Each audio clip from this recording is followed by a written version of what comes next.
Hi, everyone, and welcome to another edition of the Vet Method podcast, where we bring team training concepts to independent veterinary practice owners who want to grow revenues through a high-performance team.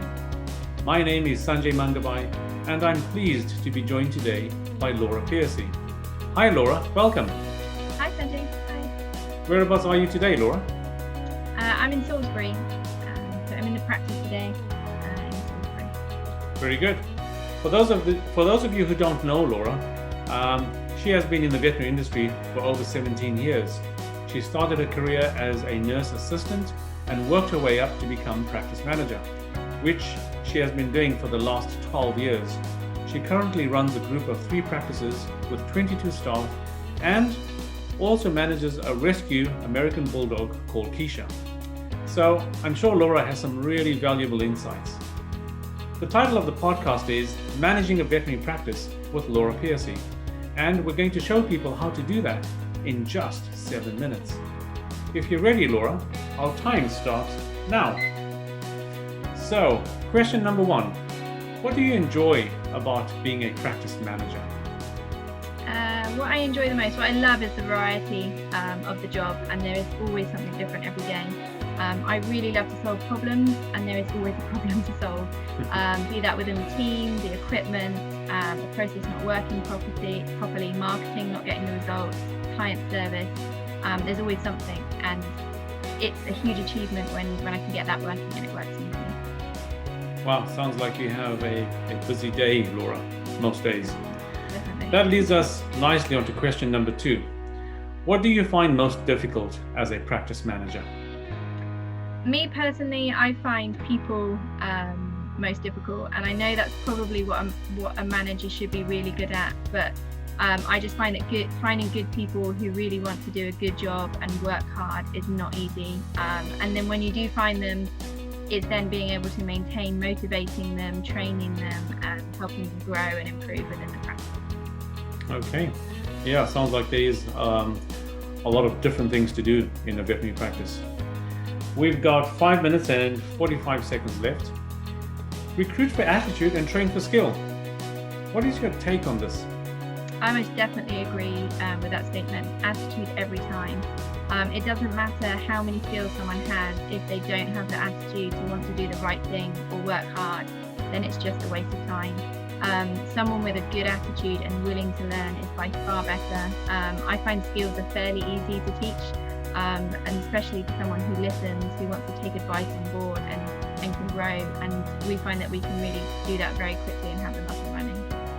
Absolutely. It's difficult to try and teach somebody who doesn't want to learn. So attitude seems to be very important.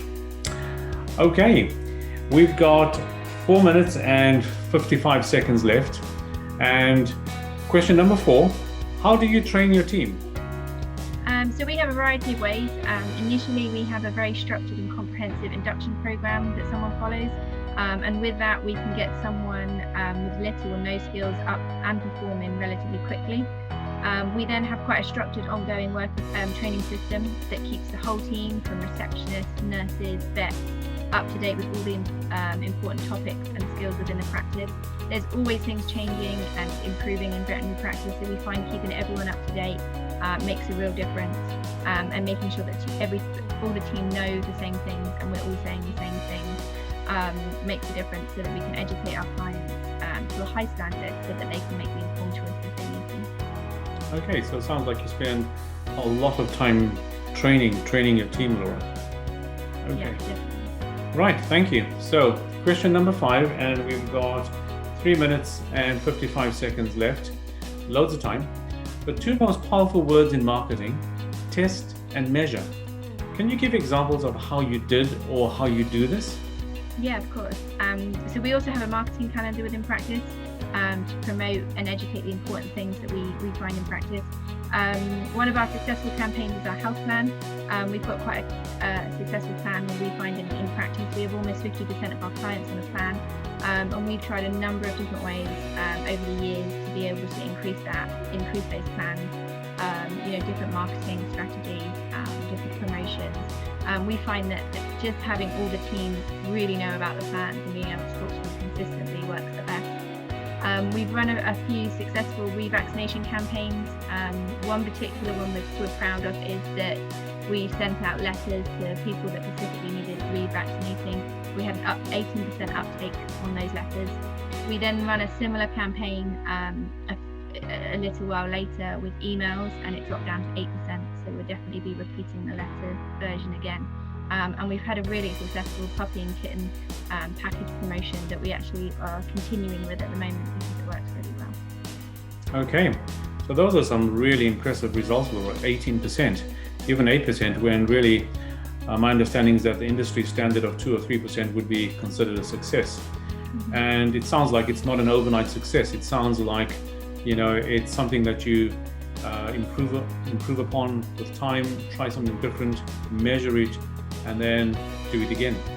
Yeah, and just obviously, sorry, carry on. Sorry, just making little tweaks each time if we can improve it and get it better. Yeah, exactly right. Okay. So, great. Let's go to question number 6. We've still got 2 minutes left, and only 2 questions to go. We've heard of delegate, outsource, and automate. How do you do this in your practice, Laura? So we're a relatively small team, so it's really important for us to delegate, outsource, and automate. We try and do that as much as possible so that everybody can work and focus on the important tasks at hand. We automate all reminders, appointment reminders, flea and worming treatments, vaccinations, all those are automated. We're not expert in certain ways, so outsourcing works really well for us, particularly like the website, Google advertising. We're not masters in that, so someone's probably better at that. Although we do have regular meetings with anything we do outsource, and we monitor anything we do delegate to make sure that it is working for us. Yeah, that's so true. You should concentrate on the things that you are really good at, and it takes courage to admit that you're not good at something and to find someone else to do it. Excellent. And finally, question number 7. In all your years of experience, Laura, what's one valuable tip that you can give practices? So my valuable tip as a practice manager is that you can't do everything, and you can't be an expert in everything. So where you can delegate or outsource some tasks, then that's the best way. There's always hundreds of things to do in practice, and the to-do list is never ending. So usually it's best to get certain tasks done by somebody who knows what they're doing rather than you just rushing through to get it done. And also looking within the team to do things. You'd be surprised what people are good at within your own team, and giving them tasks that they enjoy and that they're good at empowers them with some responsibility to do it. We have regular meetings called PDMs with all our staff, and this helps us develop and identify skills and training needs to help them improve in their role. So those PDMs, are they kind of like mini appraisals? Sorry. Essentially, yeah, they're very short appraisals that we try and have every week, every fortnight, that just goes through the key points of their job description. Wow, that's fantastic, Laura. And as you can tell, we're just bang on 7 minutes. Those are some really fascinating insights, Laura. Thank you so much for joining me today on the Vet Method podcast. Thank you for having me. Thanks for checking out the Vet Method podcast. If you like what we're doing here, please head over to iTunes to subscribe, rate us, and leave us a review. It would be much appreciated.